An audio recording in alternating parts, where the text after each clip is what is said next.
Dari ruang redaksi pemberitaan seputar Parepare, Jalan Panorama nomor 3, inilah liputan seputar Parepare.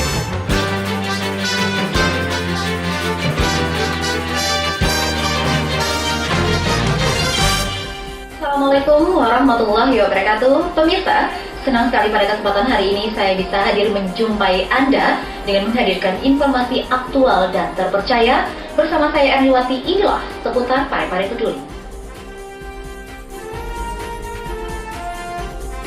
Para pelaku usaha kecil menengah jalani pelatihan jual produk via internet.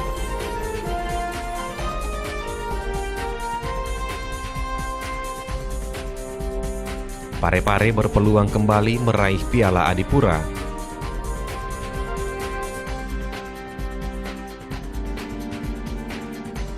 Capa Ujung City versus Soreang FC berakhir imbang dengan skor 1-1.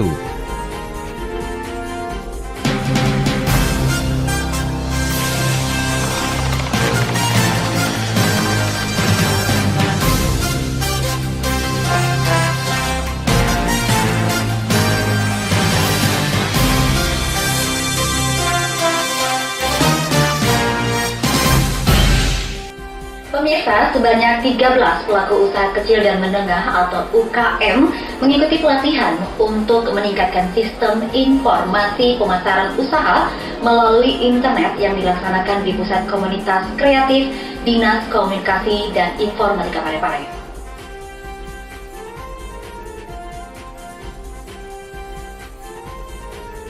Sebanyak 13 pelaku usaha kecil dan menengah atau UKM yang sudah eksis dan mempunyai usaha, namun kurang maksimal dalam hal pemasaran. Maka dari itu dilakukan pelatihan untuk meningkatkan sistem informasi pemasaran usaha melalui internet. Pelatihan yang dilaksanakan di Pusat Komunitas Kreatif atau Puskomkref Dinas Kominfo Kota Parepare berlangsung selama 2 hari. Selama pelatihan, para peserta mendapatkan materi dari narasumber yang berkompeten di bidang tersebut. Seperti yang terlihat pada hari kedua, Kamis 21 April 2016 lalu. Pelaksanaan kegiatan dengan pemateri Nur Amri yang memberikan pelatihan meliputi pengenalan internet, tata cara membuat email, blog, dan website, serta membuat akun di media sosial.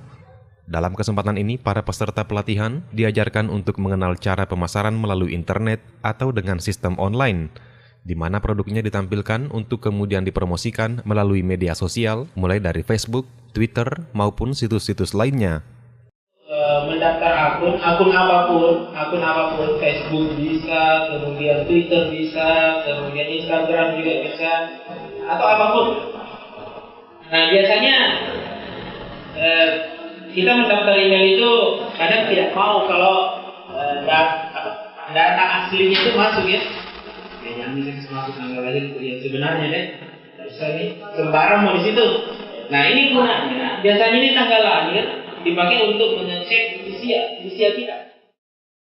Pelatihan ini bertujuan agar para pelaku usaha kecil menengah ini melek teknologi, sehingga mampu mengikuti perkembangan kemajuan ilmu pengetahuan teknologi. Dengan melalui pelatihan ini, diharapkan ada peningkatan omset penjualan dan produk mereka mudah dikenal di masyarakat luas. Sebelumnya, Kepala Dinas Komunikasi dan Informatika Kota Parepare, Haji Iwana Saat, melalui Kepala Bidang Pengelolaan Data Diskominfo Parepare, Tasman mengatakan pelatihan tersebut digelar di Kominfo Parepare untuk mendorong pengusaha UKM di daerah ini agar bisa lebih mengembangkan usaha mereka. Selama ini, menurut mantan Sekretaris Camat Bacu Kiki Barat, para pelaku UMKM ini hanya mengandalkan penjualan dengan cara konvensional seperti tatap muka atau pameran. Padahal saat ini tersedia fasilitas yang memungkinkan mereka untuk lebih mengoptimalkan berbagai kegiatan usahanya.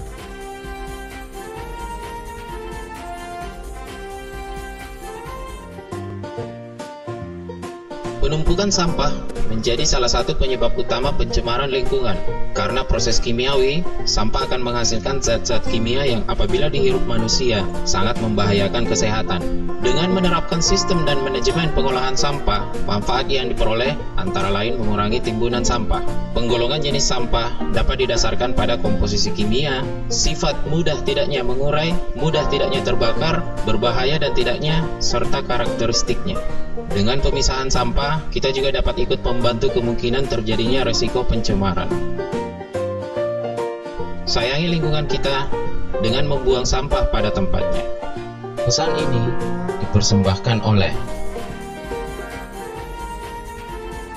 Anda masih menyaksikan tayangan seputar Parepare Peduli dan kita menuju ke informasi selanjutnya di mana pemerintah Kota Parepare kembali berpeluang meraih Piala Adipura Supermasi tertinggi di bidang kebersihan setelah lolos penilaian tahap pertama.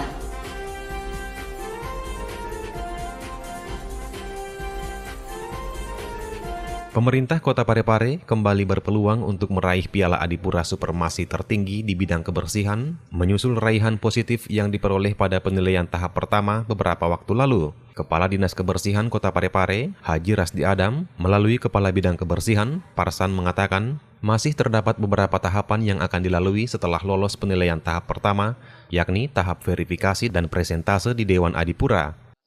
Bahwa penilaian tingkat pertama itu P1 istilahnya, kalau dulu istilahnya P1 itu sudah dilalui dan hasilnya sesuai dengan informasi yang diperoleh bahwa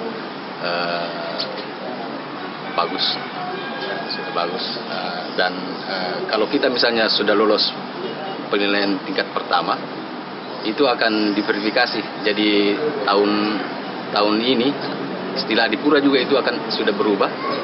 Ada 4 tingkatan Adipura itu sekarang. Dulu kan Adipura itu yang paling tinggi Adipura Kencana tahun lalu.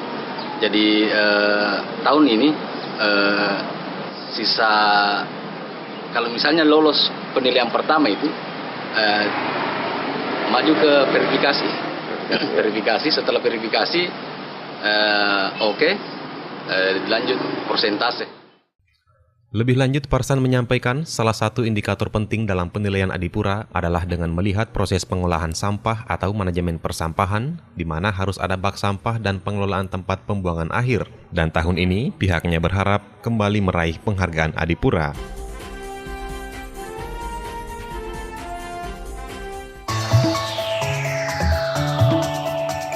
Masa depan ditentukan oleh perbuatan kita hari ini. Peran pendidikan pada masa depan kita sangat penting. Masa depan yang cerah akan membuat hidup kita mudah. Pendidikan akan menghasilkan manusia yang berkualitas dan mampu bersaing. Setiap manusia membutuhkan pendidikan sampai kapan dan dimanapun ia berada. Tanpa pendidikan, manusia akan sulit berkembang. Dengan kemampuan dan sikap manusia Indonesia di era globalisasi ini, kita bangun diri ini agar bermartabat di masyarakat dunia dengan terus mengejar ilmu pengetahuan dan pendidikan. dipersembahkan oleh Pemirsa, laga yang mempertemukan Capa Ujung City versus Soreang FC yang berlangsung pada Rabu 20 April lalu harus berakhir imbang dengan skor 1-1.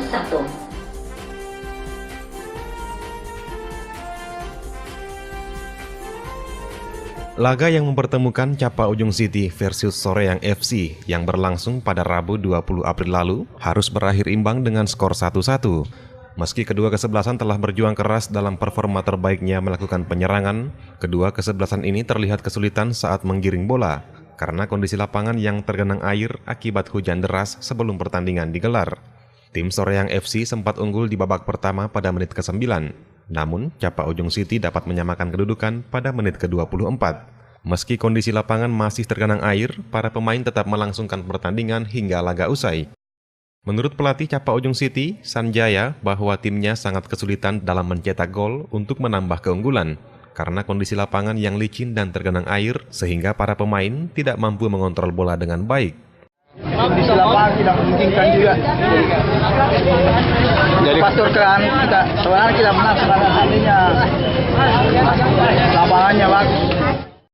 Laga berikutnya menjadi pekerjaan rumah bagi Capa Ujung City untuk menyusun strategi yang lebih baik agar timnya mampu meraih poin penuh.